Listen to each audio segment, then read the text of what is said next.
टोयोटाको Hilux थियो हाइलक्ससँग crash हुनुभयो त्यसपछि तपाईलाई के कतिसम्म याद छ कुन पोइन्टसम्म क्र्यास भइसकेपछि केही पनि याद छैन तर मलाई त्यही नजिकैको पुलिसको भ्यानमा हालेर हस्पिटल लाँदाखेरि यो गुहेश्वरी भनेको अराउन्ड 1 किलोमिटरको डिस्टेन्स कभर भइसकेपछि सो त्यहाँ क्र्यास भइसकेपछि मान्छेले त्यहाँ आएर ग्यादर गर्यो होला एम्बुलेन्स बोलायो होला एम्बुलेन्स नपाएर पुलिसको भ्यानमा हालेर 1 किलोमिटर जति ट्राभल गरिसकेपछि त्यो रोडको अवस्थाले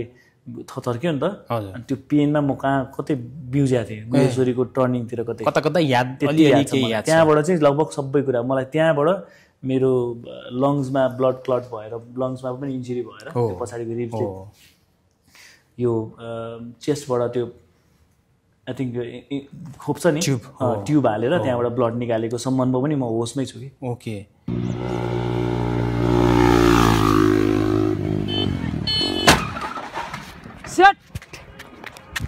मलाई याद छ कति रातहरू त म एकदमै रुन्थेँ किन राति कोही हुँदैन नि त तपाईँसँग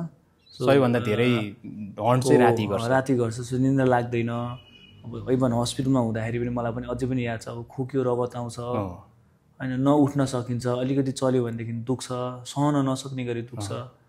अनि किन बाँचेछु जस्तो नि लाग्थ्यो मर्न पायो भने पनि जस्तो लाग्थ्यो तर जस अब डिस्ट्र्याक्सन्स भनेको त्यही फ्यामिली मेम्बर्स यताउति आइराख्ने अनि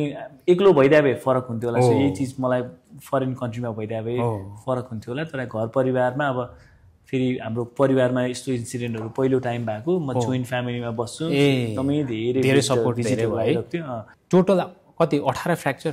18 वटा ठाउँमा चाहिँ पोइन्ट 18 वटा पोइन्ट 8 वटा रिप्स हो 8 वटा त रिप केस मात्रै हो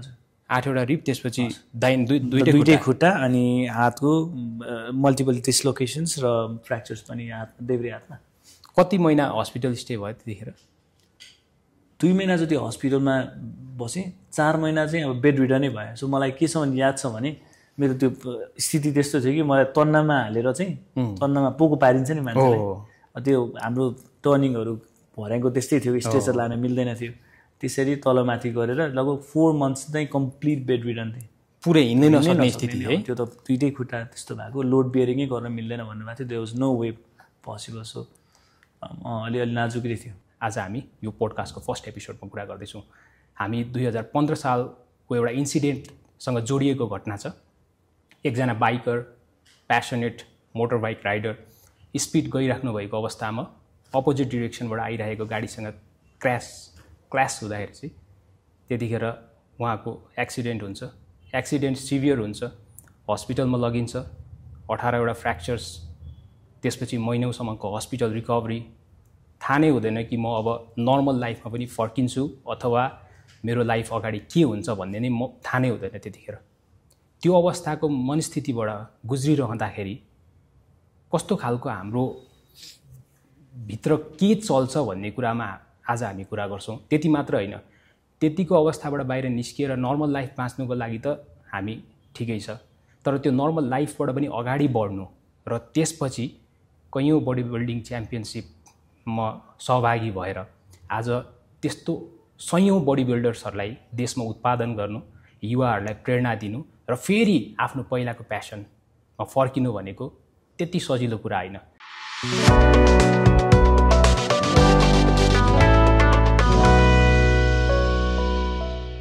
नेपालमा हरेक दिन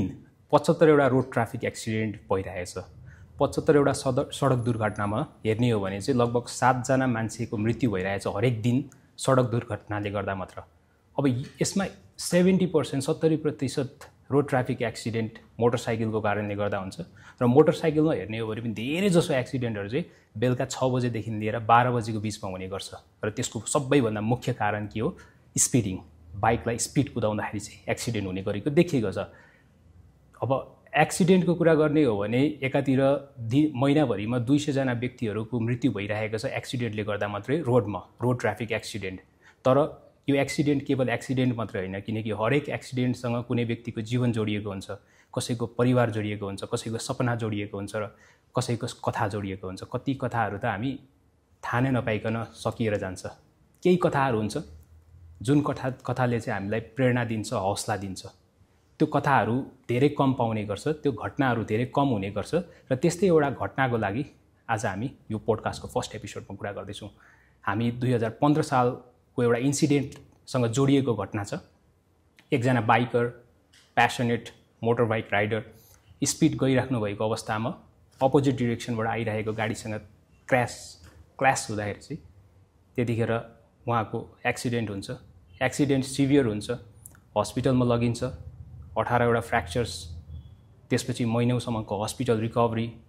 थाहा नै हुँदैन कि म अब नर्मल लाइफमा पनि फर्किन्छु अथवा मेरो लाइफ अगाडि के हुन्छ भन्ने नै म थाहा नै हुँदैन त्यतिखेर। त्यो अवस्थाको मनस्थितिबाट गुज्रिरहँदाखेरि कस्तो खालको हाम्रो भित्र के चल्छ भन्ने कुरामा आज हामी कुरा गर्छौँ। त्यति मात्र होइन, त्यतिको अवस्थाबाट बाहिर निस्किएर नर्मल लाइफ बाँच्नुको लागि त हामी ठिकै छ, तर त्यो नर्मल लाइफबाट पनि अगाडि बढ्नु र त्यसपछि कैयौँ बडी बिल्डिङ च्याम्पियनसिपमा सहभागी भएर आज त्यस्तो सयौँ बडी बिल्डर्सहरूलाई देशमा उत्पादन गर्नु, युवाहरूलाई प्रेरणा दिनु र फेरि आफ्नो पहिलाको प्यासनमा फर्किनु भनेको त्यति सजिलो कुरा होइन। यस्तो कथाहरू धेरै कम हुने गर्छ र मेरो लागि चाहिँ पहिलादेखि नै मेरो एउटा मोटिभेसनको मैले एउटा स्टोरी लिएको छु। म जहाँ पनि जाने गर्छु यो कथा म सुनाउने गर्छु, यो घटना सुनाउने गर्छु। इभन म नेपाल बाहिर पनि कैयौँ ठाउँमा मेडिकल कलेजेसहरूमा यो सुनाइरहेको हुन्छु। आज हाम्रो गेस्ट हुनुहुन्छ Sukhdev Karki. Let's welcome Sukhdev Karki. Welcome to pro. Thank you doctor Vivek, thank you for having me. अनि तपाईँलाई पनि धेरै धन्यवाद होइन, अब त्यो एउटा नयाँ जोर्नी स्टार्ट गर्दै हुन्छ। शुभकामना पनि पोडकास्टको थ्रुबाट, अफकोर्स यो स्टोरीको थ्रुबाट हाम्रो मेन मनसाय भनेको चाहिँ धेरै मान्छेहरूलाई एउटा उत्प्रेरणा मिलोस्। हामीले गरेको, हामीले भोगेको अथवा हामीले गरेको गल्तीबाट पनि केही न केही त सिक्न सकिन्छ नि त। सो अफकोर्स धेरै साथीहरूले सिकिसक्नु भएको होला, नसुन्ने साथीहरूलाई त्यो एउटा सिक बनोस् यो पोडकास्ट। तपाईँको चाहिँ म पहिले त तपाईँलाई भने त अहिलेसम्म भनेको छुइनँ, तपाईँको कथा नि मैले लगभग धेरै ठाउँ भन्यो होला कि। Thank you so much. यो नेपालभित्र, नेपाल बाहिर जहाँ जान्छु र इफ आई गेट टाइम होइन, मैले भन्ने मौका पाएँ भने इफ आई निड टु, मलाई किनकि मोटिभेसनमा कुनै एउटा स्टोरी सुनाएर मोटिभेट गर्नु आफ्नो ठाउँमा होला, तर तपाईँको रियल घटनालाई लिएर र whatever you have gone to that phase के त्यो डिफिकल्ट पिरियडबाट रिकभर भएर जुन गरिराख्नु भएको छ त्यो तपाईँलाई धेरै धन्यवाद र तपाईँले अहिले जे गरिराख्नु भएको छ त्यसको लागि पनि धेरै धन्यवाद। So thank you. म तपाईँलाई स्टार्टिङ गर्दाखेरि चाहिँ 2015 को इन्सिडेन्टबाट सुरु गरौँ, त्यसपछि हामी फेरि रेट्रोस्पेक्टिभली जाउँला। 2015 तपाईँ प्यासनेट मोटर बाइक राइडर। हजुर एकदम होइन, त्यतिखेर चाहिँ तपाईँको प्यासन सँगसँगै के इनर्जी जाँगर म गर्छु भन्ने कस्तो खालको थियो त्यतिखेरको तपाईँको? म जस्तो बाइक कुदाउँदाखेरि I can do anything or I can go with any speed भन्ने खालको थियो कि अथवा अलिकति कन्ट्रोल थियो? आई थिङ्क स्वभाव जस्तो लाग्छ कि मलाई। मेरो स्वभाव पनि पहिल्यैदेखि नै कि इभन बच्चादेखि नै मलाई याद भएसम्म मैले जे कुरा पाएको छु नि त्यसलाई फुल एक्सटेन्टमा युज गर्न खोज्छु कि मसँग भएको चिजलाई। यो त्यो ल्यापटप होस्, मोबाइल फोन होस् अथवा बाइक होस् अथवा गाडी होस्, जे कुरालाई नि त्यसको फुल पोटेन्सियलमा युज गर्न खोज्छु कि। अब त्यो स्वभाव भनेको बाइकमा चाहिँ कस्तो भने स्पिडमा भयो कि। अनि युजली आई थिङ्क त्यो टाइम 2010 को दशकको, आई थिङ्क अर्ली 2010 को दशकको टाइम हेर्ने हो भने त्यति बेला रोडहरू खासै अहिलेको जस्तो ट्राफिकै हुँदैन थियो। अनि नेपालीहरूले अब त्यति बेला अफोर्ड गर्न सक्ने कुरा, हाम्रो यङ जेनेरेसनले अफोर्ड गर्न सक्ने होइन, मोटर बाइक्स थियो। अनि त्यसमै एउटा एक लेभल अफ कम्पिटिसन हुन्थ्यो। सो हामीले त्यो गर्दा गर्दै आई थिङ्क त्यही सिकले होला सायद मैले अलिकति स्पिडमा चलाउनु पर्छ, अलिकति स्टन्ट गर्न सक्नुपर्छ, सो द्याट मेबी एक हिसाबमा अरूलाई जित्न पनि सकिन्छ कि त्यो एउटा कम्पिटिसनको भावना पनि। सँगसँगै अर्को भने म अलिक खतरा भयो भने मैले अलिकति एटेन्सन पाउँछु कि। त्यो खालको स्वभावले गर्दाखेरि चाहिँ बाइकमा रहर पनि र आई थिङ्क कुलत नै त नभनौँ तर आई थिङ्क स्पिड एकदमै धेरै हाँक्ने बानी पनि। अब नेपालमा स्याडली त्यति बेला अफकोर्स एथिकली हामी आफैले त्यो कुराले सेल्फ कन्ट्रोल गर्नुपर्ने हो, तर यङ उमेरमा त्यस्तो खालको सोच कहिले पनि हुँदैन यङ जेनेरेसनलाई। सो हामीलाई मोनिटर गर्ने संस्थाहरू पनि त्यति एक्टिभ थिएन भनेको अहिलेको जस्तो स्पिड क्यामेराजहरू थिएन होइन, अब त्यो खालको टेक्नोलोजी नै थिएन। सो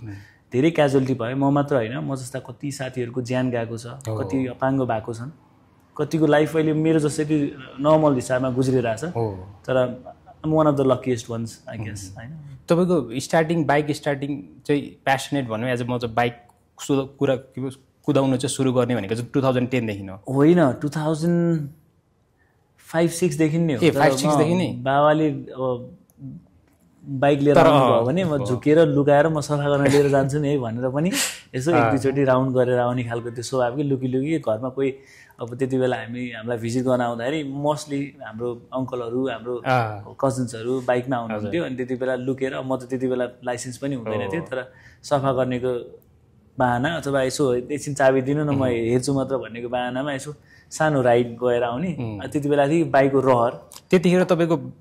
तपाईँ काठमाडौँमै हुनुहुन्थ्यो कि गाउँमा 2000 होइन काठमाडौँमै हुनुहुन्थ्यो भन्नु त तपाईँ काठमाडौँको माहौलमा तपाईँले देखेर बाइक यताउति सबै काठमाडौँको इन्भाइरोमेन्ट थियो होइन सहरकै इन्भाइरोमेन्ट मेन त देखा सिक्ने हो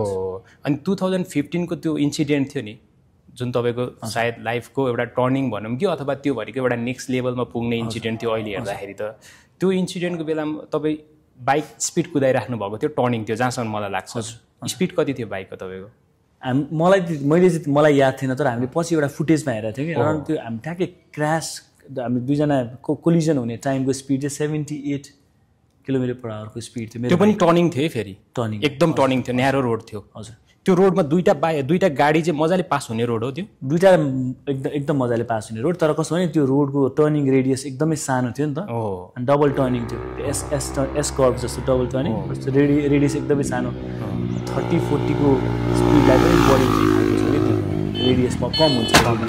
अनि म त त्योभन्दा डबलको स्पिडमा चाहिँ त्यो कन्ट्रोल हुने चान्सै थिएन त्यतिखेरको कुदाइ भनेको तपाईँ कोहीसँग कम्पिट गर्दै हुनुहुन्थ्यो अथवा just for fun I was just riding मलाई जहाँसम्म याद छ अब यो त 10 वर्ष भइसक्यो होइन तर मैले बाइक बेच्न राखेको थिएँ भोलिपल्ट मान्छे किन्न आउँदै थियो ओके मैले बाइक मोडिफाई गरेर अलि युनिक बनाएको थिएँ कुन बाइक थियो तपाईँको KTM 390 ओके सो त्यसको एक्जस्ट सिस्टमहरू चेन्ज गरेर अलिक युनिक बनाएको थिएँ तर मलाई त्यति बेलाको मलाई याद भएको भनेको चाहिँ त्यो बाइकसँग धेरै टाइम स्पेन्ड गर्न मसँग भोलि किन्न आउँदैछ सो एटलिस्ट एउटा दुइटा मेमोरी बनाऊ भनेर भिडियो खिच्न गएको थिएँ त्यति हो मलाई याद भएको चाहिँ तर स्टार्ट नै गर्ने भनेर भिडियो नै खिच्ने बारे भन्दा नि आई थिङ्क इट्स अब लास्ट मोमेन्ट हुन्छ बाइकसँग भनेर खिच्न गएको मात्रै अनि त्यो स्पिडमा 78 को स्पिडमा टर्निङमा पनि 78 थियो टर्निङमा 78 नै उताबाट अर्को गाडी आयो उताबाट अर्को गाडी आएको पनि याद थिएन कि मलाई मैले जस्ट झल्यास देखेँ म अलिक सेफ हुनलाई जता खाली थियो त्यतै खाली ठाउँमा जान खोजेको क्रास के कुन गाडी थियो उताको टोयोटाको हाइलक्स थियो हाइलक्ससँग क्रास हुनुभयो त्यसपछि तपाईँलाई के याद कतिसम्म याद छ कुन पोइन्टसम्म क्रास भइसकेपछि केही पनि याद छैन तर मलाई त्यही नजिकैको पुलिसको भ्यानमा हालेर हस्पिटल लाँदाखेरि यो गुहेश्वरी भनेको अराउन्ड 1 किलोमिटरको डिस्टेन्स कभर भइसकेपछि सो त्यहाँ क्रास भइसकेपछि मान्छेले त्यहाँ आएर ग्यादर गरे होला एम्बुलेन्स बोलायो होला एम्बुलेन्स नपाएर पुलिसको भ्यानमा हालेर 1 किलोमिटर जति ट्राभल गरिसकेपछि त्यो रोडको अवस्थाले थर्क्यो नि त अनि त्यो पेनमा म कतै बिउज्याएको थिएँ गुहेश्वरीको टर्निङतिर कता याद त्यहाँबाट चाहिँ लगभग सबै कुरा मलाई त्यहाँबाट मेरो लङ्समा ब्लड क्लट भएर लङ्समा पनि इन्जुरी भएर त्यो पछाडिको रिब्सले यो चेस्टबाट त्यो आई थिङ्क खोप्छ नि ट्युब हालेर त्यहाँबाट ब्लड निकालेको सम्बन्धमा पनि म होसमै छु कि ओके त्यो चाहिँ नेपालमा कुन हस्पिटलमा भएको थियो त्यो मेरो इन्सिडेन्ट 4 o'clock भएको हजुर मलाई 5:30-6 तिर टिचिङमा लानुभएको टिचिङबाट रिफरल गरेर मलाई अर्थोपेडिकमा लगेको ठाउँ थिएन त्यहाँ टिचिङमा आई डोन्ट नो के भयो अब त्यो अलिकति त्यहाँ नेग्लिजेन्सको धेरै क्वेसन मार्कहरू चाहिँ छन् जुन आई थिङ्क अहिले डिस्क्लोज नगरौँ तर त्यहाँबाट मलाई रिफर गरेको भनेको उहाँहरूलाई मेरो जुन सिरियसनेस अफ इन्जुरी पनि थाहा थिएन कि त्यो भएर उहाँहरूले मलाई अर्थोपेडिक हस्पिटल जोरपाटीमा रिफर गरिदिनु भएको छ फेरि त्यहाँ टिचिङबाट जोरपाटी छ भन्दा जोरपाटीमा आइसियुमा राख्नुपर्ने पेसेन्ट रहेछु म ओके सो त्यहाँ आइसियुको फेसिलिटी नभएको कारणले मलाई त्यहाँबाट नजिकैको अर्को केएमसी सिनामङ्गलमा एडमिट गरेको सिनामङ्गल जाँदाखेरि 11 बजेको थियो मेरो फ्यामिली मेम्बर्सहरू मसँगै हुनुहुन्थ्यो अनि सिनामङ्गलमा चाहिँ ट्युब राखेर जस्ट 11 बजेको थियो केएमसी सिनामङ्गलमा तपाईँ डाइरेक्ट आइसियु नै भर्ना हुनुभयो त्यहाँबाट सिधै आइसियु भर्ना भयो त्यतिखेर तपाईँ आइसियु भर्ना भएपछि त्यसपछिको स्टेज के भयो तपाईँको मतलब अपरेसन तुकुतु भएको थियो अथवा केही समय डायग्नोसिस भयो हाम्रो जस्तै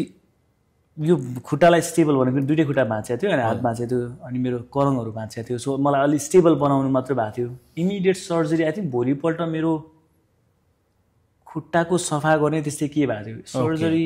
आई डोन्ट रिमेम्बर सर्जरी नै त भएको थिएन तर मेजर सर्जरीहरू 4औँ-5औँ दिनबाट सुरु भएको थियो कि ओके त्यति बेलासम्म चाहिँ त्यो घाउहरूमा सफा गर्ने त्यस्तो केही भइरहेको थियो टोटल कति 18 फ्र्याक्चर 18वटा ठाउँमा चाहिँ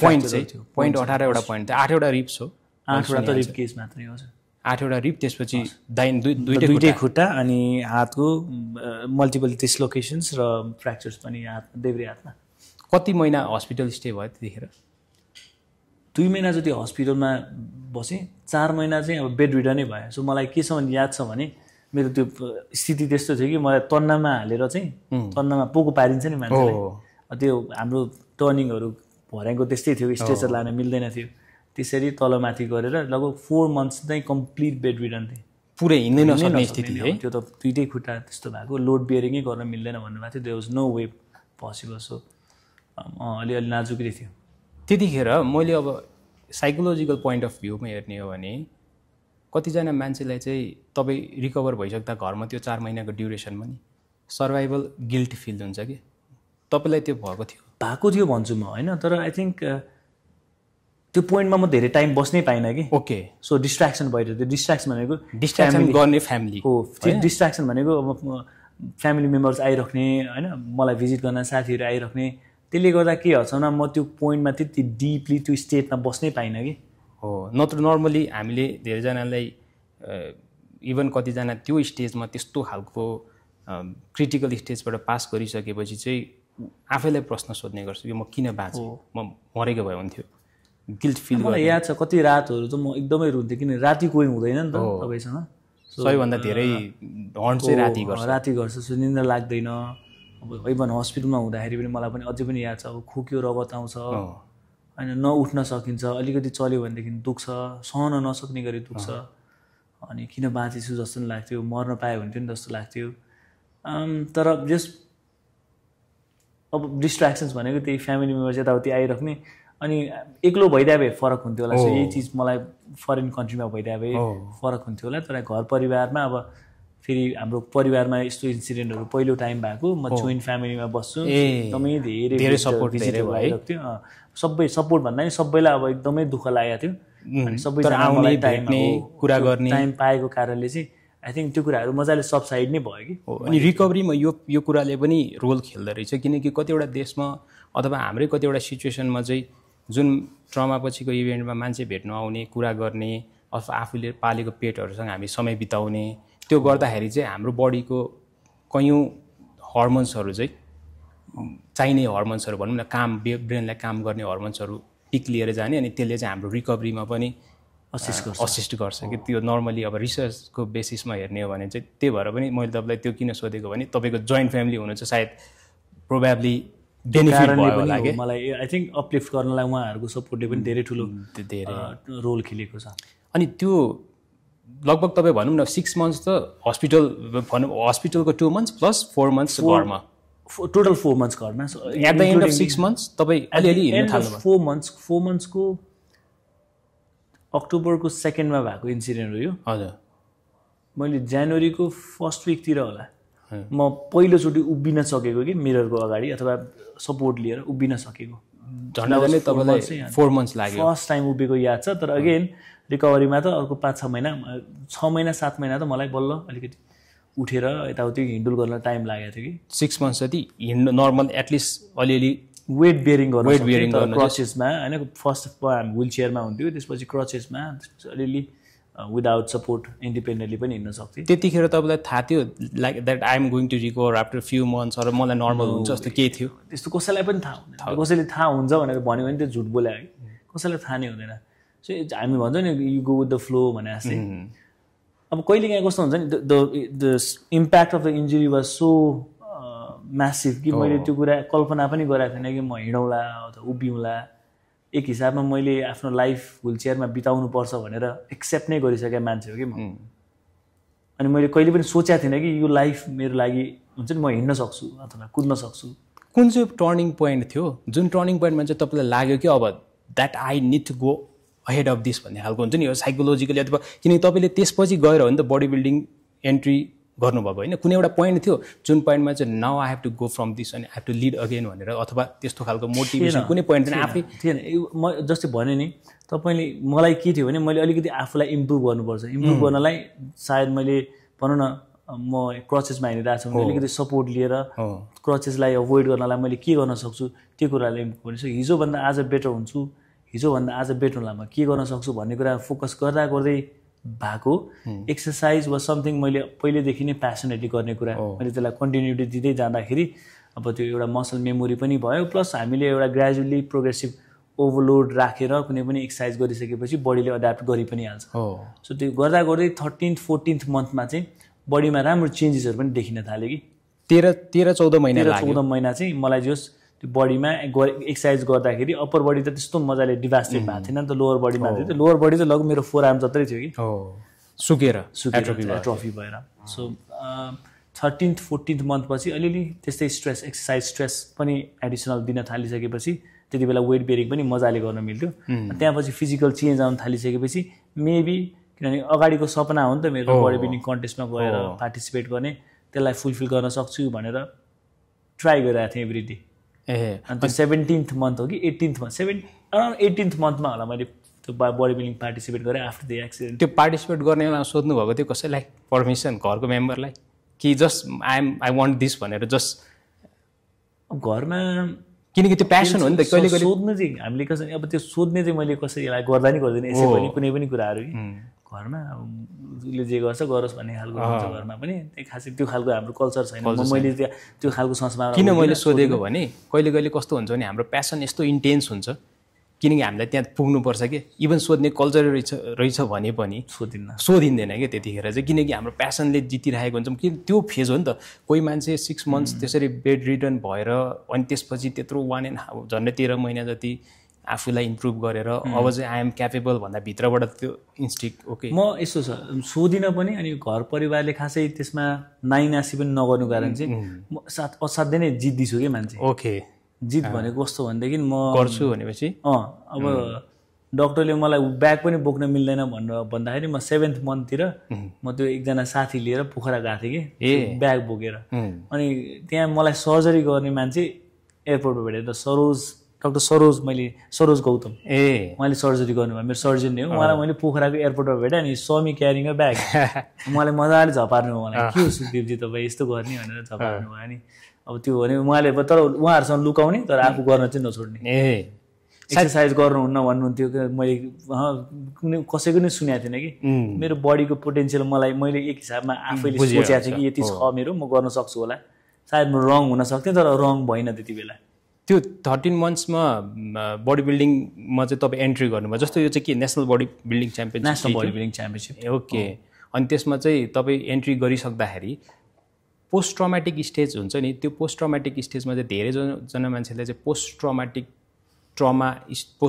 स्ट्रेस डिसअर्डर भन्छ कि त्यो चाहिँ बेसी जस्तो चाहिँ ट्रमा भइसकेपछि त्यो पहिलाको इभेन्टहरूले दिने स्ट्रेस अथवा त्यो कुराले चाहिँ त्यो मान्छेको ग्रोथमा पनि अगाडि बढ्ने काममा पनि रोकिरहेको हुन्छ तर धेरैजना मान्छेलाई थाहा हुँदैन पोस्ट ट्रमेटिक ग्रोथ भन्ने अर्को टर्म हुन्छ कि पोस्ट ट्रमेटिक ग्रोथ भएपछि कतिजना व्यक्तिहरू चाहिँ ट्रमापछि झनै खतरा भएर निस्किन्छ त्यो तपाईँको केसमा तपाईँले फिल गर्नुभएको तपाईँ आफूलाई खतरा भन्नुहुन्न होला त्यो मलाई थाहा छ तर पनि तपाईँको इनर तपाईँ अगाडि कस्तो हुनुहुन्थ्यो र पछाडि कस्तो त्यसमा तपाईँ केही चेन्ज आयो ट्रान्सफर्मेसन फिल भयो वेल सडनली भएको कुरा त होइन तर मलाई त्यो फर्स्ट बडी बिल्डिङ कम्पिटिसन अनि इभन पावर लिफ्टिङमा नि मैले त्यति बेलै गोल्ड मेडल जितेको थिएँ दुइटै खेल्दाखेरि पनि अब त्यो खालको कुरालाई रिलेट चाहिँ गर्न सक्दिनँ तर यो बस भने नि 12-13 मन्थमा जुन मेरो एक्सर्साइज र रिकभरी जुन पेसमा भइरह्यो नि त्यो कुराले मलाई पार्टिसिपेट गर्नलाई इन्करेज गर्यो कि तर ट्रमा सोचेर अथवा म त्योभन्दा बेटर हुन्छु भनेर इख लिएर अथवा जुन भनौँ न एउटा इगो लिएर म त्यहाँ जसरी नै जान्छु मेरो पहिलाको सपना थियो भनेर पनि होइन आई थिङ्क त्यो पेसमा मैले एडिसनल काम गर्दै गएको कि जुन पेसमा मेरो रिकभरी भयो त्यो पेसलाई मैले अलिकति लगाम दिएर चाहिँ अगाडि बढाएँ त्यसपछि तपाईँको त्यो ट्रमा इभेन्ट पछि तपाईँको किनकि यो भनेको साइकोलोजिकली देखिएको चिज हो तपाईँको केसमा के हो भनेर मलाई इन्ट्रेस्ट लागेको पनि हो तपाईँको बोन्डिङ हुन्छ नि साथीभाइ फ्यामिली मेम्बर्सहरूसँग पहिलाभन्दा झन् गहिरो भएर गयो लाइफको प्रिसियसनेस लाइफ इज प्रिसियस अनि लाइफलाई आफूलाई हेर्ने चिज क्या लाइफको नजरिया अथवा तपाईँले पहिला हेरेको लाइफ अहिले हेरेको लाइफ इज बोन्डिङ त्यसमा केही चेन्जेस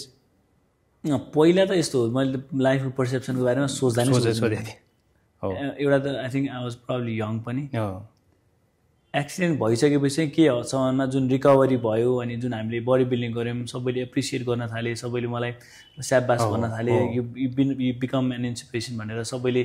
त्यो एप्रिसिएसन दिने कम्प्लिमेन्ट दिने गरिसकेपछि I think maybe I am born to do this maybe मेरो एउटा इन्सिडेन्टले I can inspire a lot more people जस्तो लाग्यो कि सो म योभन्दा बेटर भयो भनेदेखि त यो स्टेजबाट आएको मान्छेले यहाँ पुग्यो भन्ने स्टोरी बन्यो भनेदेखि त्यो सायद त्यो स्टोरीले अरूलाई इन्सपायर गर्छ होला नि त सो मेबी यो लाइफलाई त्यो वेमा युटिलाइज गर्नुपर्छ कि भन्ने चिज चाहिँ क्लिक भएको मलाई ओके सो मैले बनाउँदैछु म यही पोइन्टमा के हो भने ब्रेनको त्यही साइकोलोजीकै कुरामा चाहिँ त्यो स्टेज भनेको चाहिँ आफूले चाहिँ त्यो क्वेसन मेरो एक्जिस्टेन्स चाहिँ के को लागि हो त भन्ने खालको वाट आई एम डुइङ मैले चाहिँ अब के यो समाजको लागि केही चेन्ज गर्न सक्छु भन्ने खालको त्यो चाहिँ तपाईँकोमा कता न कता देखिया रहेछ हैन एकदम होइन त्यही त मेरो लाइफ चाहिँ कहीँ न कहीँ युजफुल अब चाहिँ हुनुपर्छ हो पहिला त थाहा छैन के हो अब चाहिँ युजफुल हुनुपर्छ एन्ड मेबी एक्सर्साइजको थ्रुबाट होस् अर मैले गरिरहेको काम जुन कनेक्ट गरेर मान्छेले स्टोरी बनाएर उसलाई इन्सपायर गर्छन् अथवा अरूलाई मोटिभेट गर्छ मेरो स्टोरी सुनाएर अरूले कसैले एउटा मोटिभेसन पाउँछन् भने पनि त्यसको थ्रुबाट होस् मैले आफ्नो लाइफलाई चाहिँ बेटर बनाउनुपर्छ बेटर इन अ सेन्स कि good positive encouragement positive inspiration positive motivation मिलोस् भनेर युजफुल होस् भनेर चाहिँ काम गरिरहेको छु अहिलेसम्म पनि त्यही छ जर्नी चाहिँ कतिजनाको चाहिँ ट्रमा पछि चाहिँ त्यो मान्छे झनै स्पिरिचुअल भएर जान्छ कि तपाईँको केसमा त्यो थियो कि थिएन स्पिरिचुअल नट स्याडली त्यो चाहिँ भएको छैन spiritual in a sense I actually look forward to doing good for the community doing good for the country आफू अलिकति एथिकल हुने सायद स्पिरिचुअल हुने भनेको मेरो लागि त्यही हो म भनेको स्पिरिचुअल भन्ने बित्तिकै म भगवान्ले त्यो होइन त्यो त रिलिजियस भयो अथवा होइन और म प्रार्थना गर्नुपर्छ मलाई यो लाइफ वरदानमा पहिले पाएको छु भनेर थ्याङ्कफुल हुने भन्दा पनि आइएम एक्चुअली थ्याङ्कफुल तर थ्याङ्कफुल इन अ सेन्स कि मलाई कसैले गर्दा होइन कि आफैले गरेको चिज हो तर यसलाई बेटर बनाउनुपर्छ र तर प्रयोग चाहिँ गुड मेरो लाइफ चाहिँ गुड युजको लागि प्रयोग हुनु पर्यो भन्ने कुरामा चाहिँ विश्वास गर्छु सो अब त्यसलाई स्पिरिचुअल काइन्ड मेबी अब त्यो कस्तो हुन्छ भने अघि अब कुनै चाहिँ रिलिजियस चाहिँ म भन्दिनँ तर धेरैजना ट्रमाबाट त्यस्तो खालको ट्रमामा गइसक्दाखेरि होइन त्यस्तो खालको स्टेजबाट पार गरेर आउँदाखेरि चाहिँ केही समय हुन्छ जुन समयमा चाहिँ त्यो व्यक्तिले सबैभन्दा धेरै आफूसँग बिताएको हुन्छ कि हो जस्तो तपाईँले जुन सायद 2 मन्थ्स हस्पिटलको बेडमा बस्नुभयो त्यो 2 मन्थ्स मात्रै होइन 2 मन्थ्सको 2 मन्थ्स भरिको हरेक रात के हो त्यो तपाईँले संसारलाई वास्ता भएन संसार के हुँदैछ त्यो तपाईँको लागि प्रायोरिटी नै भएन कि त्यतिखेर त्योभन्दा अगाडि त तपाईँको प्रायोरिटी संसार थियो बाइक थियो कुन बाइक आउँदैछ अनि त्यो फेजमा चाहिँ त्यसपछि बल्ल त्यो अवस्थामा चाहिँ मान्छेले आफ्नो भित्र हेर्न थाल्छ जति भित्र हेर्न थाल्छ हाम्रो बडीमा हाम्रो ब्रेनमा चाहिँ डिफल्ट मोड नेटवर्क भनेर त्यो नेटवर्क एक्टिभेट हुँदै जान्छ जसले गर्दा चाहिँ कतिजना मान्छे तपाईँले भनेको पनि काइन्ड अफ त्यो पनि एउटा स्पिरिचुअलिटीको डोमेन हो कि त्यो पनि तपाईँले भन्नुभएको एकदम त्यो सही हो रिलिजियस त म भन्दिनँ कि religious is just we are worshipping God अथवा त्यो त आफ्नो ठाउँमा वी आर थ्याङ्कफुल भन्ने त आउला तर तपाईँको पार्टमा चाहिँ त्यो कता न कता त्यो पनि हो जस्तो लाग्छ कि एउटा डोमेन चाहिँ तपाईँले जुन अहिले भन्दा पनि म इथिकल म के पो कन्ट्रिब्युट गर्छु कम्युनिटीको लागि अथवा मैले केही गर्न सकेँ भने मेरो लाइफ चाहिँ कतै न कतै सदुपयोग हुनुपर्छ भन्ने कुरा विश्वास राखेर काम गर्नु पनि सायद स्पिरिचुअलिटीकै एउटा पार्ट हो त्यो डोमेन चाहिँ हो त्यसपछि लगभग तपाईँ त्यसपछि निस्किएर बडी बिल्डिङ च्याम्पियनसिपमा भाग लिनुभयो लिइसकेपछि अनि त्यसपछि चाहिँ तपाईँले बाइक कहिले फेरि छुनुभयो एक्चुअली मैले 7th भनेपछि 7th मन्थमा बाइक किनिसकेको थिएँ ओके भन्नु 7 मन्थमा भनेपछि तपाईँ त्यतिखेर त हिँड्नु सक्नुहुन्थ्यो भर्खर हिँड्दैन अलि सक्ने भइसकेको थिएँ फेरि बाइक किन्नु भयो 4th मन्थमा उभिन सक्ने भएको थिएँ अर्को 3 महिनामा मैले बाइक किनिसकेको थिएँ सो तपाईँले त्यो भन्नु नि इमेजिन गर्नु द पेस अफ द रिकभरी के 4th मन्थमा पहिलो स्टेप चालेको मान्छे अर्को 3 महिनामा भनेको हामीले बडीलाई त्यसरी विकास पनि गर्न सक्छौँ if we actually know how to do it or हामीले पोटेन्सियलमा पुस गर्ने आफूलाई केही आफ्नो बारेमा थाहा छ भनेदेखि चाहिँ मलाई नि अहिले विश्वास लाग्दैन भनेको अब हो र जस्तो लाग्छ होइन तर त्यति बेला बेनेली बाइक मैले झन् हेभी होला त्यो त अलि हेभी नै थियो त्यो कुदाउनु चाहिँ कहिले सुरु गर्नुभयो त त्यही 7th मन्थबाट कुदाउनु सुरु गर्नुभयो कुदाउनु सुरु गरिसकेको थिएँ 7th मन्थबाट ओके अनि त्यो स्टेजमा त्यो बाइक कुदाउनु सुरु गर्नुभयो त्यसपछि बडी बिल्डिङमा गएर बाइक कुदाउन सुरु गरेको मान्छेले जिममा गएर अलिअलि एक्सर्साइज गर्न सकि नै हाल्छ सो 5-6 महिना बाइक चलाउन थालेको अर्को वर्षपछि लगभग भनौँ न 10-12 महिनापछि त कम्पिटिसन खेलेको 10-12 महिनासम्म तपाईँले आफ्नो फिजिकल बडीलाई राम्रोसँग ट्रेन गराउनु भने त मजाले सकिन्छ नि त बडी बनाउनु त ठुलो कुरो होइन हो त्यसपछि तपाईँले सायद मलाई जहाँसम्म लाग्छ कुनै ट्रेनिङ इन्स्टिट्युसन अथवा ट्रेनिङ केही किनकि मैले देखिरहेको थिएँ तपाईँको केही अर्गनाइजेसन अथवा केही खोल्नु भएको थियो जसले चाहिँ अरूलाई ट्रेन गराउँछ हामीले यस्तो गर्थ्यौँ त्यति बेला आई थिङ्क 2017मा 2 इयर्स पछि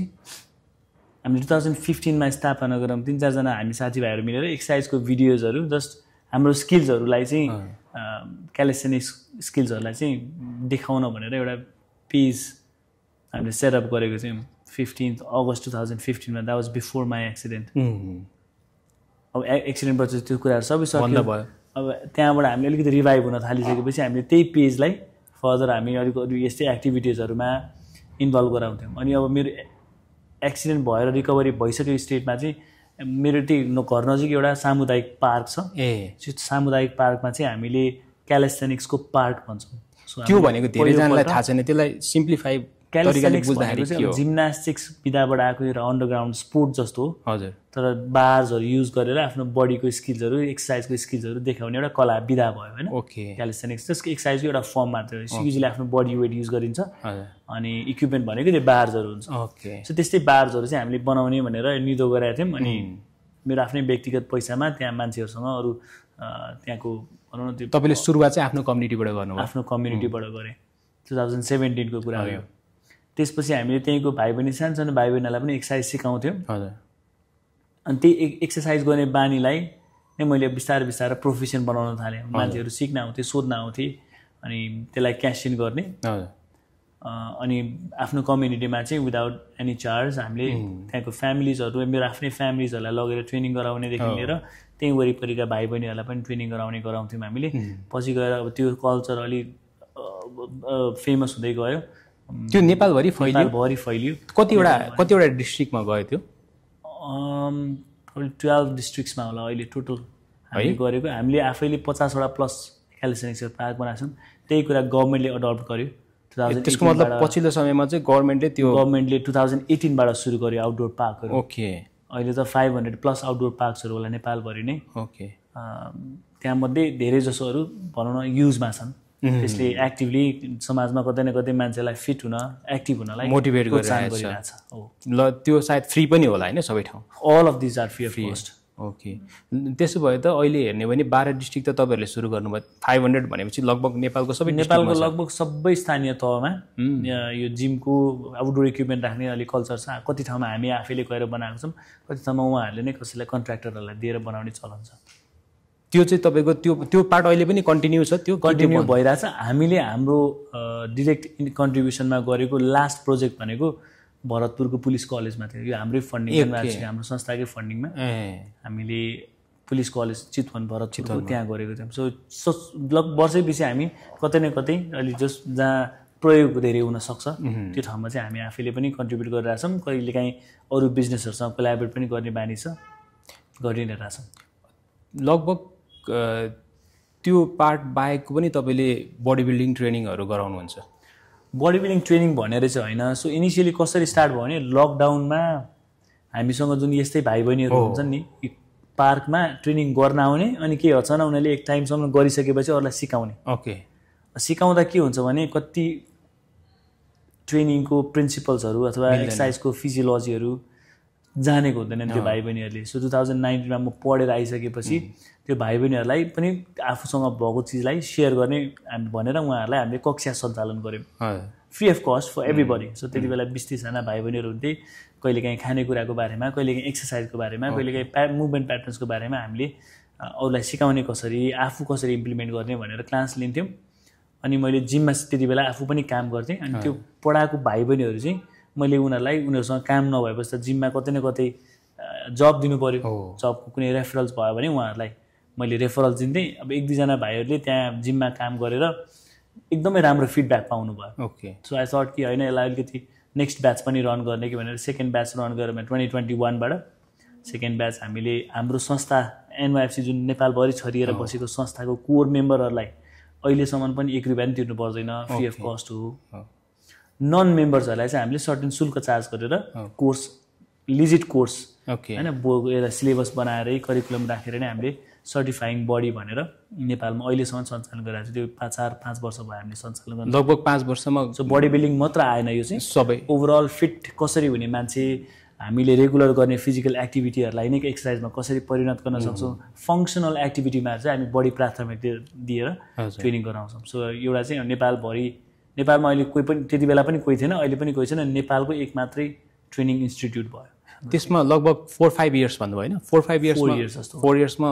हामीले कतिजना जति ट्रेनिङ अहिले हेर्दाखेरि ओभर 350 प्रोफेसनल्सहरू हामीले निकालिसकेका छौँ। त्यहाँमध्ये अराउन्ड 280+ पास आउट,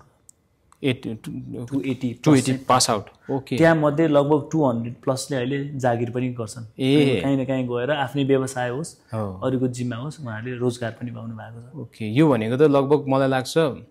तपाईँले यो सबै हेर्दाखेरि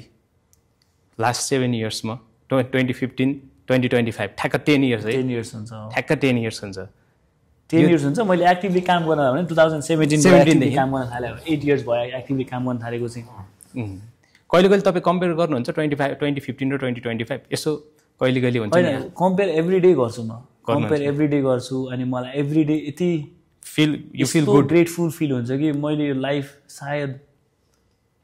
सपनामा पनि नसोचेको लाइफ हो कि यति राम्रो लाइफ हुन्छ भन्ने कुरा कल्पनामा पनि गरेको थिएन कि लाइफ होस् त यस्तो लाग्छ कि एभ्री टाइम म मेरो मिसेससँग, मेरो छोरी छ, तपाईँको बोन्डिङ छोरीसँग धेरै छ जस्तो लाग्छ। अभियसली सबैको हुन्छ, तर तपाईँको जुन म सबैको हुन्छ, मैले देखाउँछु अरूले नदेखाउँ। होइन देखाउँदा भन्ने पनि या देखाउँ त्यो पनि हुनसक्छ, तर मैले अब त्यही त भन्छु म, त्यो ट्रमा भइसक्दाखेरि तपाईँले त्यो पाउनुभएको लाइफ, तपाईँले आफ्नो लाइफलाई अझै प्रिसियसली भित्रैबाट, अब कतिवटा चिज त अब मेरो लाइफ हो भनेर कसैले त्यो कम्पेयर गरेर त भन्ने होइन, तर पनि त्यो इभेन्टले तपाईँलाई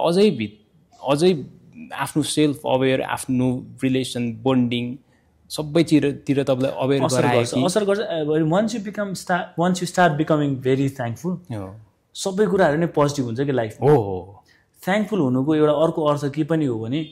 तपाईँसँग अहिले जे छ त्यो भौतिक कुराहरू होस् अथवा पारिवारिक कुराहरू होस् अथवा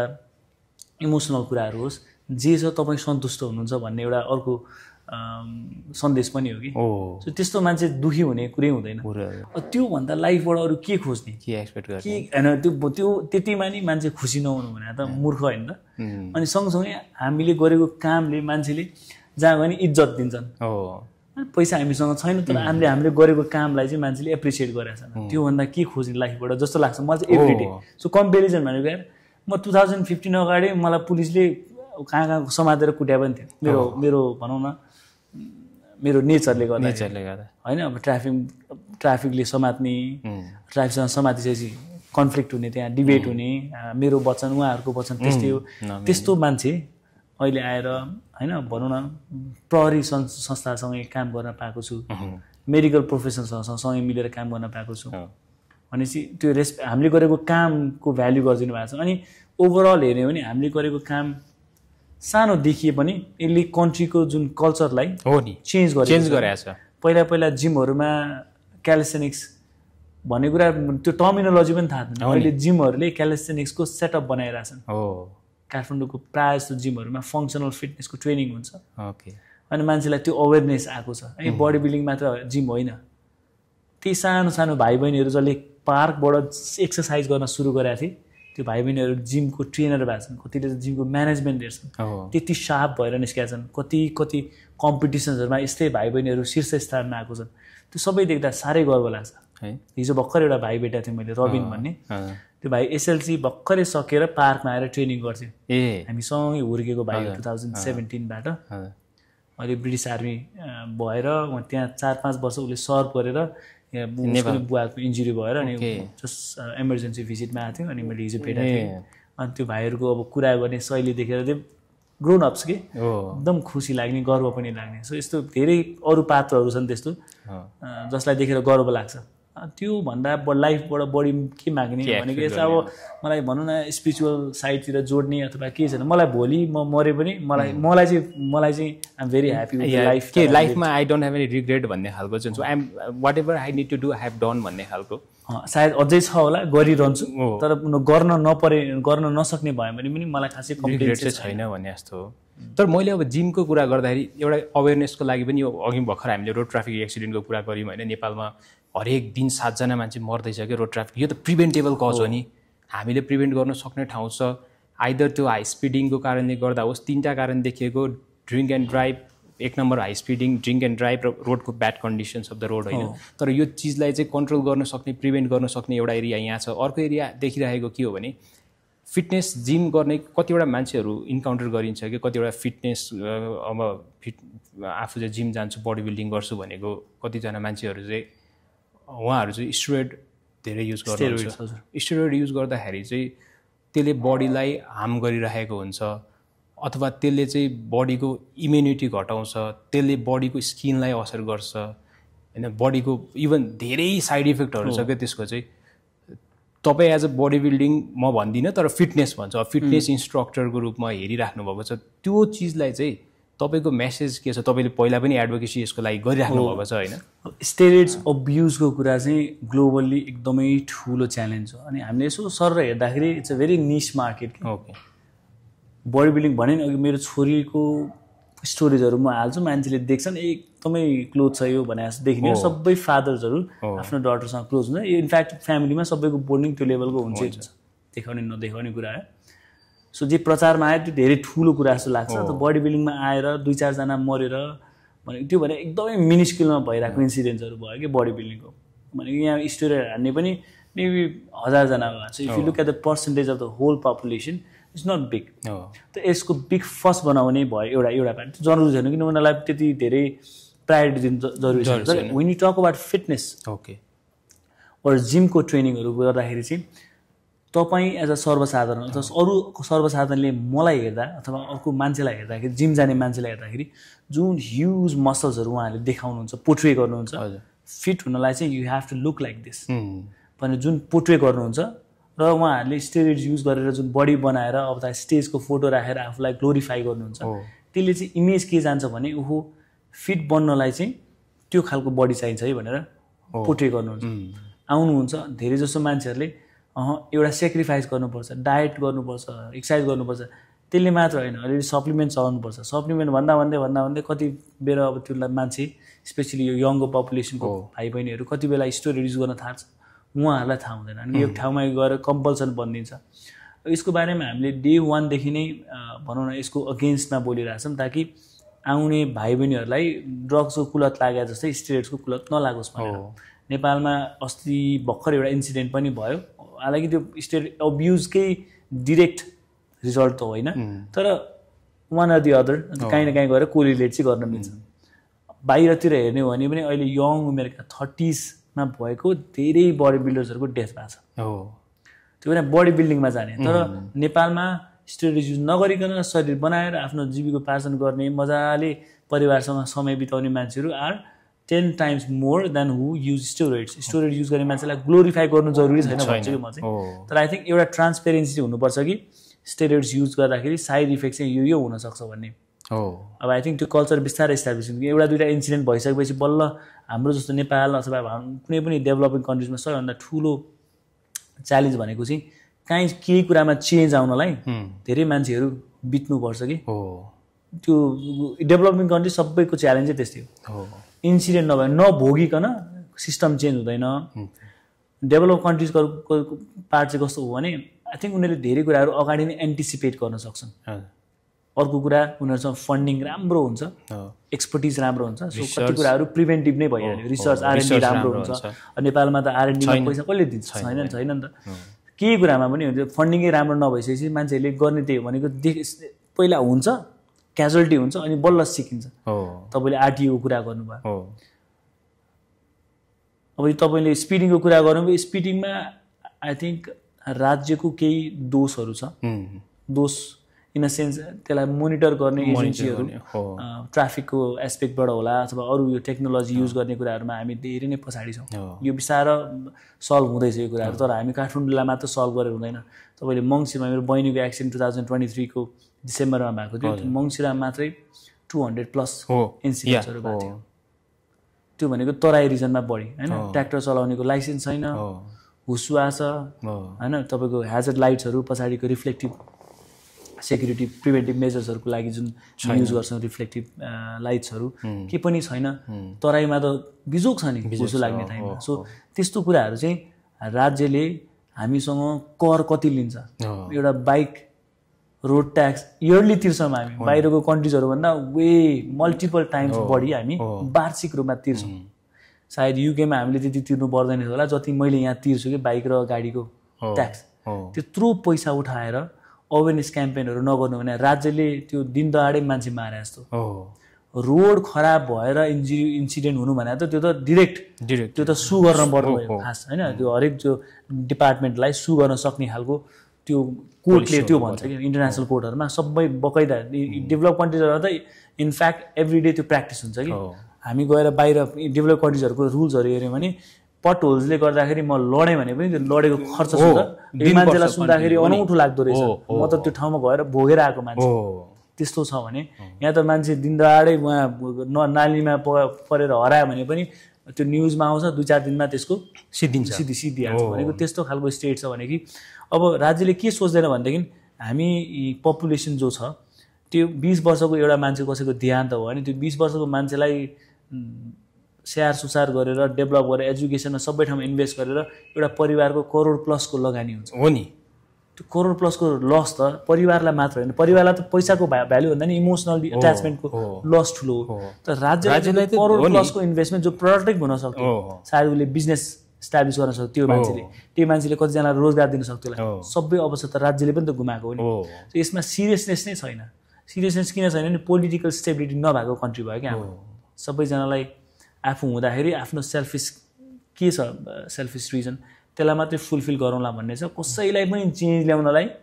टाइम दिन्छ, कसैलाई पनि मतलब छैन कि नेपालमा। होइन मैले एज ग्रुप पनि हेर्ने हो भने आखिर रोड ट्राफिक एक्सिडेन्ट भन्ने एज ग्रुप भने 20-30 त हो नि होइन। 20 र 20 र 30 को उमेरको बेसी हुन्छ, किनकि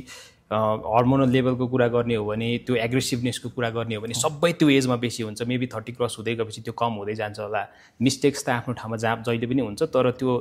एडिङ फ्याक्टर हुन्छ नि। त्यो युथ 20 to 30 मा हुन्छ, तर त्यो युथ यदि रोड ट्राफिक एक्सिडेन्ट भएर यदि उसले चाहिँ लाइफभरि नै हिँड्नु सकेन, काम गर्नु सकेन भने अल्टिमेटली त कन्ट्रीलाई लस हो। कन्ट्रीलाई लस हो एकदम। अल्टिमेटली कन्ट्रीको बर्डन बढ्दैछ, कन्ट्रीको कस्ट बढिरहेको छ कि। हेर्नु, यो कन्ट्रीको कुरा गर्नुहुन्छ अथवा इकोनोमीको कुरा गर्नुहुन्छ अथवा रोड इन्फ्रास्ट्रक्चरको कुरा गर्नुहुन्छ नि, यो त हामी त लेम्यान हो कि, हामी यसको एक्सपर्ट नै होइन। सो अफकोर्स त्यहाँ रहने मान्छे जो आउनुहुन्छ उहाँलाई त्यो ज्ञान हुनुपर्ने अथवा उहाँको वरिपरिका आसेपासेहरूलाई त्यो ज्ञान हुनुपर्ने। तर मैले अघि फेरि पनि भन्छु, कसैलाई पनि यो ठाउँ सुधार गर्नुपर्छ, यो क्षेत्र सुधार गर्नुपर्छ भन्ने मनमै नभएपछि चेन्ज कसरी आउँछ। सो यहाँ जबसम्म हामी कन्ज्युमर भनेको जसले रोडमा गाडी चलाएर हिँड्छ, जसले रोडमा बाइक चलाएर हिँड्छ, ऊ आफै सतर्क हुँदैन तबसम्म चेन्ज के पनि परिवर्तन हुँदैन। सो हामी आफै संयम हुनुपर्छ। अब यस्तो देशमा दुर्भाग्यवश यस्तो देशमा अहिले हामी जन्मेको छौँ जहाँ भनौँ न क्याजुअलिटी नभइकन यत्रो क्याजुअलिटी भनौँ वर्षेनी याद गर्नु, दसैँ तिहार यो मङ्सिर वरिपरिमा ओभर मान्छे बढिराखेको कति कुराहरू एथिकल प्र्याक्टिस पनि भयो भने सिभिक सेन्स पनि जिरो नै छ मान्छेहरूको। यहाँ सिभिक सेन्सको पनि ठुलो चर्चा गर्न सकिन्छ होइन। मान्छेलाई सबै कुरा थाहा हुँदा पनि आफै खाल्डोमा खस्न खोज्छन् भने त्यसलाई सबैलाई त्यो कुरामा राज्यलाई दोष दिन पनि मिल्दैन। सिभिक सेन्सको ठुलो प्रब्लम छ। तर त्यत्रो क्याजुअलिटी हुँदाखेरि प्रिभेन्टिभ मेजर्स केही न केही त लिनुपर्छ नि त, कहीँ पनि केही देखिँदैन। अनि होइन त्यो तपाईँले अहिले ठ्याक्क त्यही कुरा गर्नुभयो कि, किनकि अब अहिले वर्ल्डको इकोनोमीमा कुरा गर्ने हो भने हामी जहिले पनि चाइनाको नाम लिन्छौँ होइन। चाइना भन्छौँ, चाइनाको इकोनोमी त्यत्रो हाई गएको छ। अब त्यहाँको पब्लिक अवेरनेस यस्तो धेरै छ कि राति मैले देखेको कुरा भन्दैछु कि राति 12-1 बजेतिर खाली रोड छ, ठुलो रोड छ, खाली छ, कुनै कतै गाडी आएको छैन भने पनि इफ त्यहाँ रेड लाइट छ भने गाडी रोकिन्छ। त्यसलाई हामी भनेको सिभिक सेन्स हो क्या। त्यो भनेको त्यो हाम्रो कल्चर त्यो भइदिएन जस्तो लाग्छ कि, अथवा हामी त्यो कल्चरमा ट्रेन भएन हामी जस्तो देशको लागि चाहिँ समय लाग्छ कि किनभने एउटा पुस्ता नै चेन्ज हुनुपर्छ यसको लागि जसमा त्यो भनौँ न त्यो खालको कल्चरै छैन उसले त्यो इन्भिजनै गरे हुँदैन म इनफ्याक्ट हामी त चाइनामा म गएर आएको कि सेल्फ रिलायन्ट कन्ट्री छ त्यहाँको मान्छेहरू कि यति सेक्योर छ हो नि यहाँ त अब भनौँ न धेरै कुराहरू कम्पेयरै गर्न तुलनै गर्न सकिँदैन इभन बाटोको कुरा गर्नुहुन्छ भने मलाई याद छ लाइक म एक दिन त्यो बाटो गइरहेको थिएँ साँगुरो बाटो थियो बाटो एकदम भन्नु बनाउने कन्डिसनमा थियो कि बनाउने कन्डिसनमा थियो 2-3 दिन म आउनु पाइनँ कतै कहाँ बिजी भयो अनि 3-4 दिनपछि म त्यही बाटो आएँ कि मलाई केही चेन्ज जस्तो लाग्यो कि लामो बाटो थियो लाइक 5-6 किलोमिटरको बाटो थियो होला के चेन्ज हो भनेर हेर्छु त त्यसपछि त्यो 5 किलोमिटरको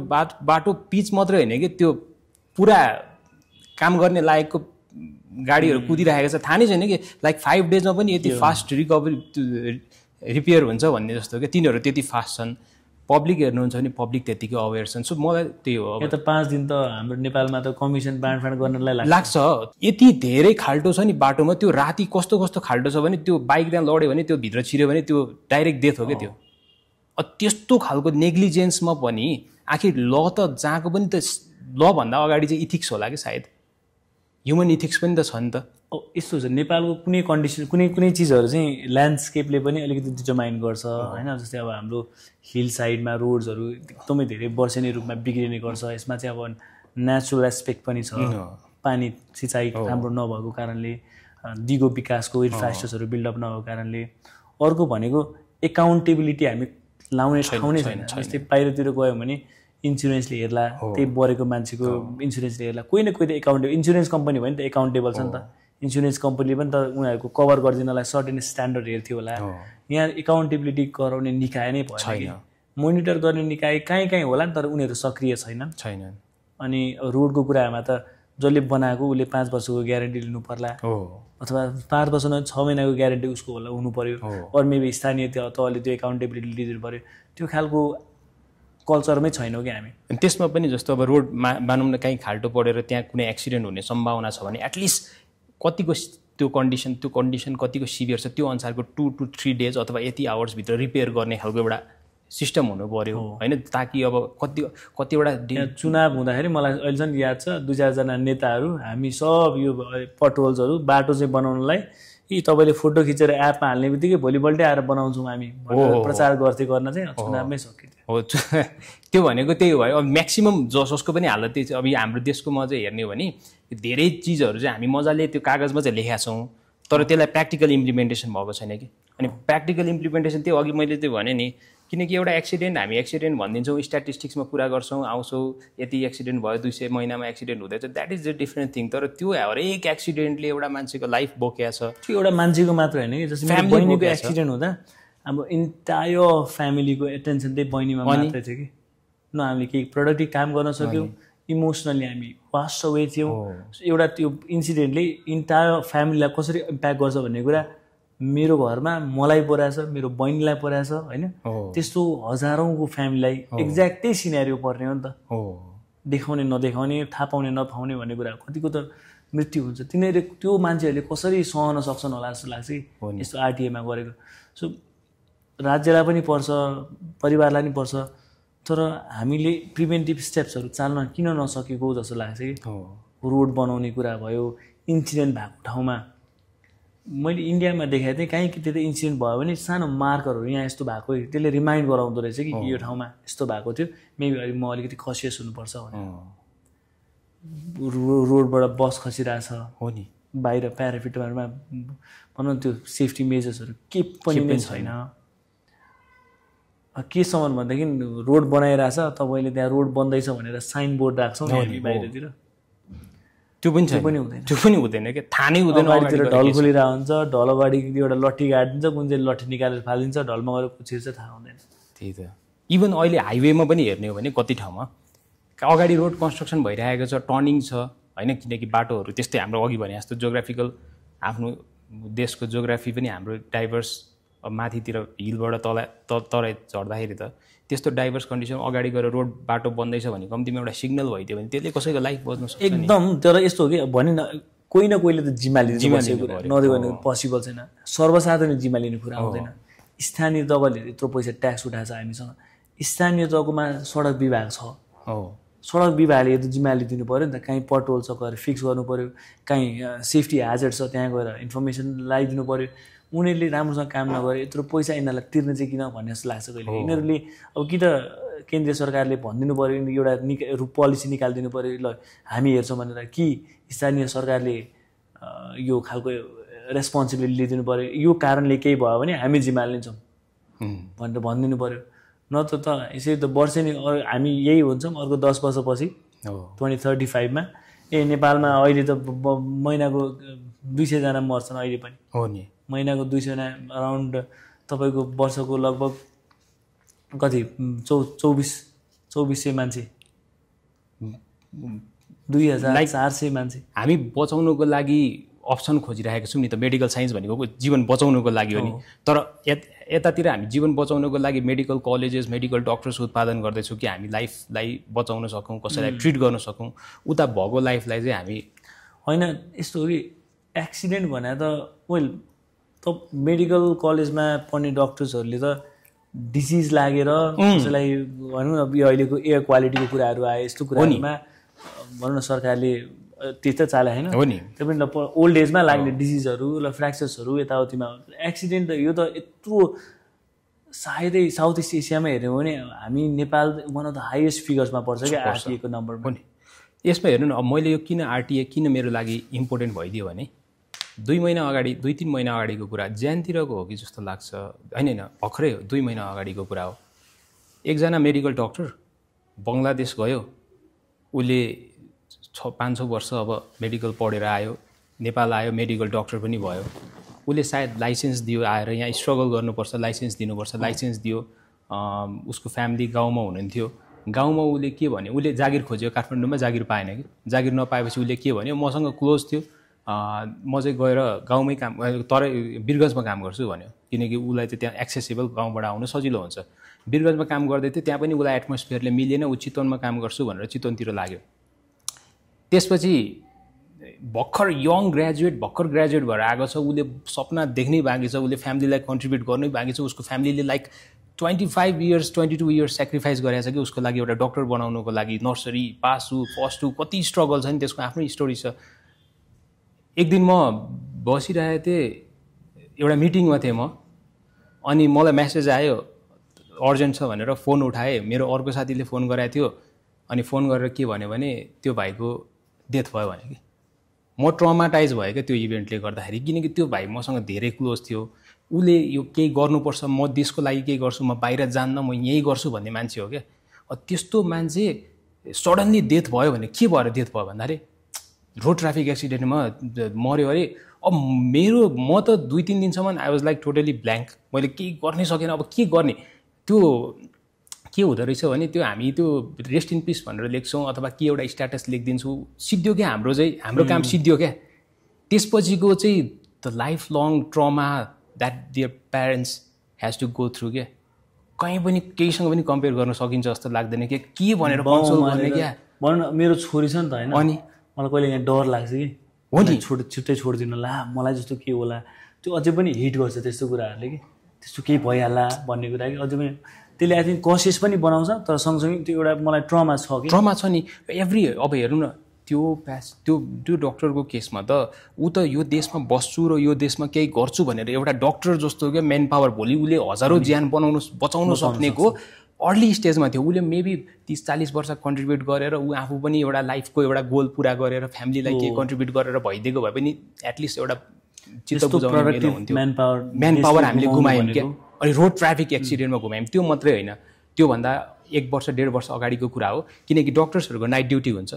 अरू प्रोफेसनमा पनि छ, मैले जस्ट मलाई थाहा भएको प्रोफेसन डक्टर भएकोले गर्दा मेबी नर्सेसको हुनसक्छ, अथवा हस्पिटलमा काम गर्ने इन्जिनियर हुनसक्छ, पुलिसको हुनसक्छ, जसको पनि होस्। नाइट ड्युटीमा काम गर्नेहरूको धेरै जसो के हुन्छ, तराईतिर पनि अथवा इभन काठमाडौँमै पनि भन्छु म, उनीहरू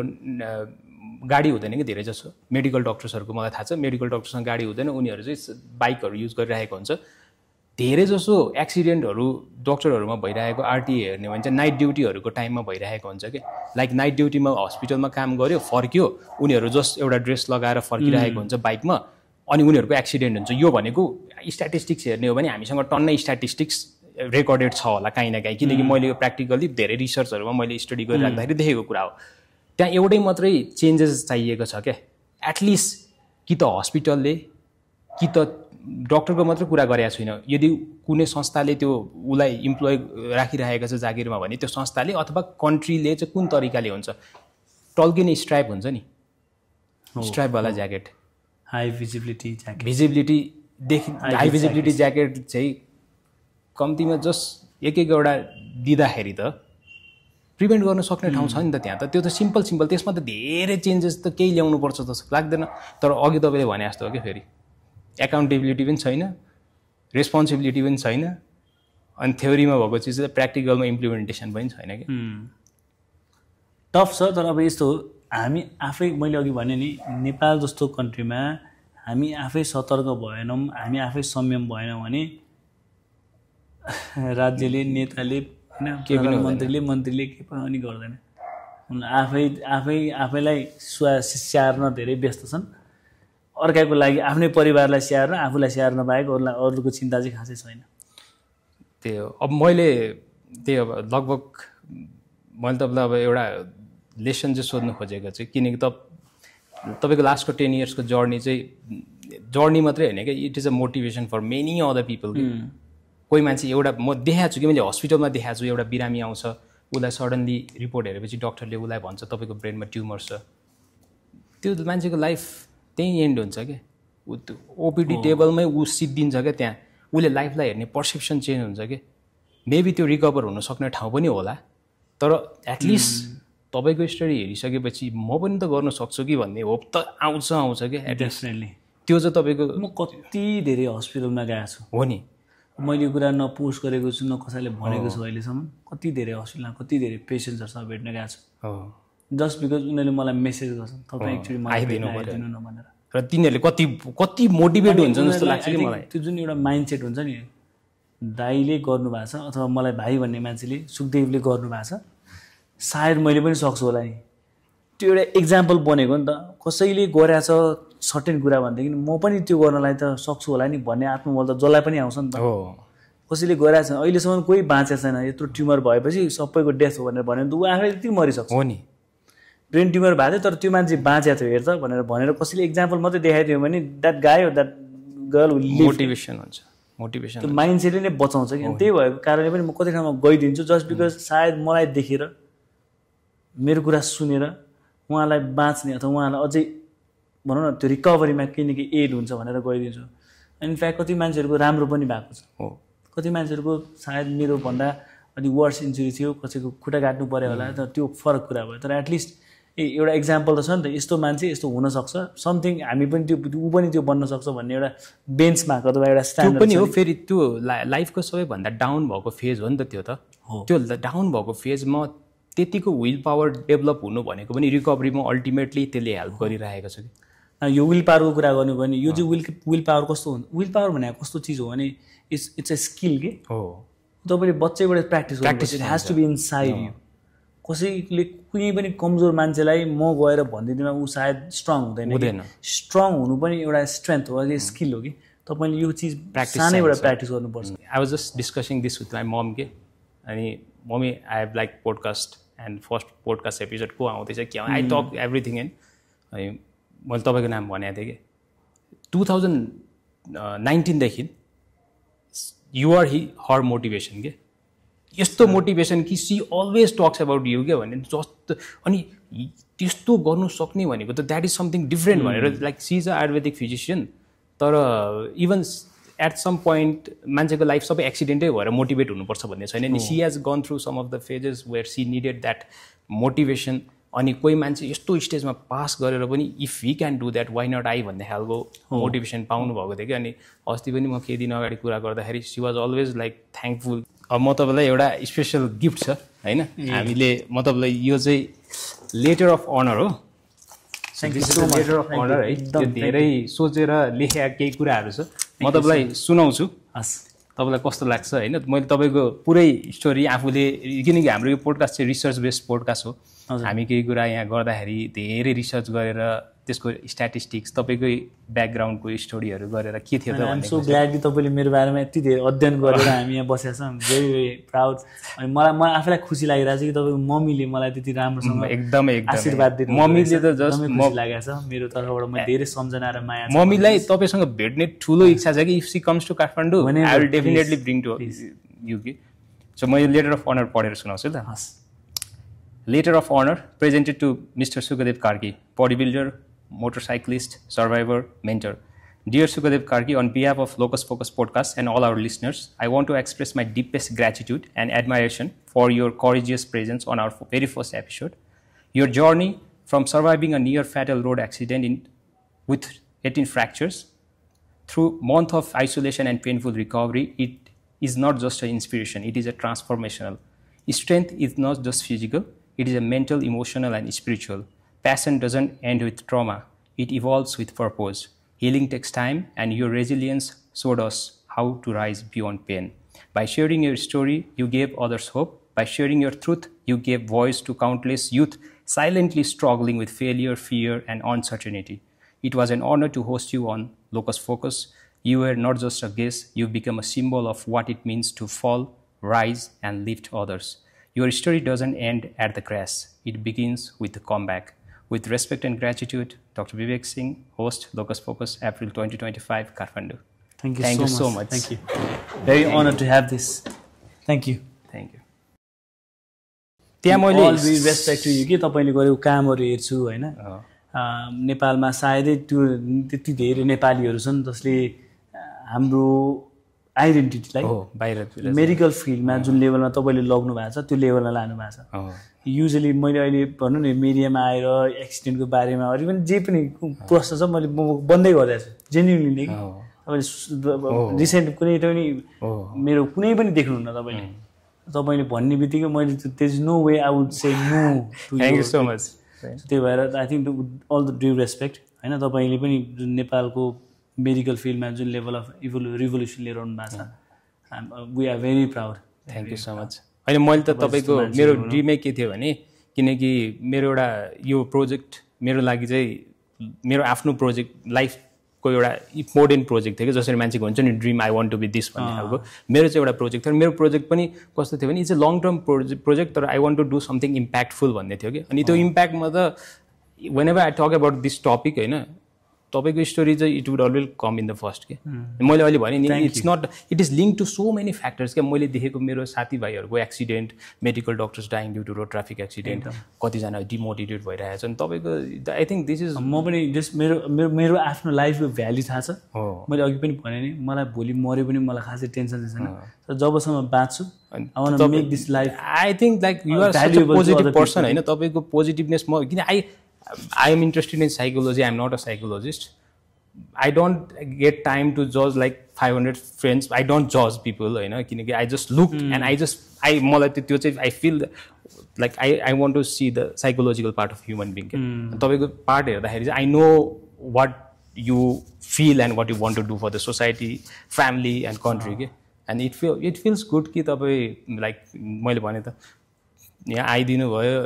फेरि पनि त्यो स्टोरी सेयर गरिदिनु भयो मलाई थाहा छ होइन त्यो हैन एकदम सब कसैलाई हेल्प हुन्छ भने जस्तै म हस्पिटल जानु तपाईसँग संवाद गर्नु व्हाटएभर इट इज